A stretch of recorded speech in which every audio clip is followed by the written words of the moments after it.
U.S. officials are getting a first-hand look at food distribution in Gaza. Israel just announced new measures to allow more aid into Gaza after the global outrage over starvation in that area. Still, humanitarian groups said the aid allowed in so far is not enough. Maggie Rulli has more.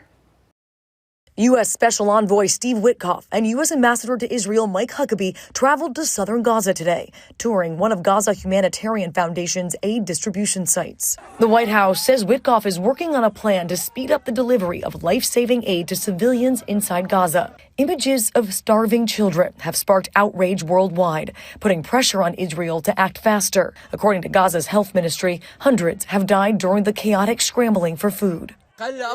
We come here and get humiliated and shot at for a loaf of bread, this man says. This is not life. This is not living. ABC's Ian Pannell visited a depot where tons of food, medicine, and hygiene products are waiting to be delivered. There are literally mountains and mountains of aid waiting here to be delivered to the desperate people of Gaza. Here you have sacks of fortified flour, essential supplies to make bread.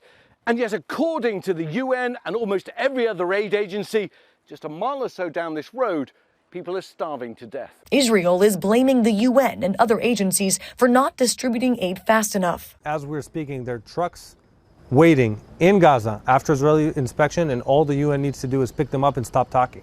But in a statement to ABC News, the UN blames Israel for food shortages, saying without security guarantees, freedom of movement, and sustained access, we can't meet the massive humanitarian needs.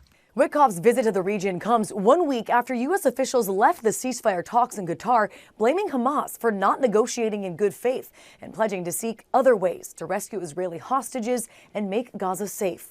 Maggie Rulli, ABC News, London.